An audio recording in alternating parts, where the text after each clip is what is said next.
تعازينا الحارة للشعب التونسي الراقي جراء أمطار غزيرة وفيضانات اجتاحت عدة مناطق من تونس الخضراء الحبيبة، خلفت أرواح وضحايا وخسائر مادية بالجملة.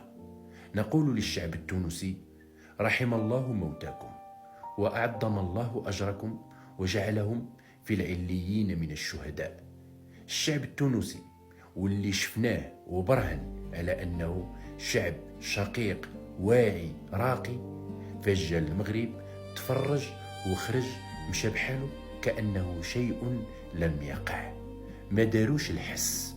كنقول لكم شكرا، نعتز بصداقتكم ونعتز بأخوتكم. الشعب التونسي اليوم كنشوفوا كيفاش الجامعة ديالهم كتصيفط رسالة تهنئة للجامعة الملكية المغربية على الرئاسة ديالها القجع، كتقول له شكرا للمستوى العالي والتنظيم الجيد، لأنه بصح المغرب أبهر بلدان العالم بالتنظيم وبكأس إفريقيا 35. شكرا شعب تونس، شكرا للجامعة التونسية.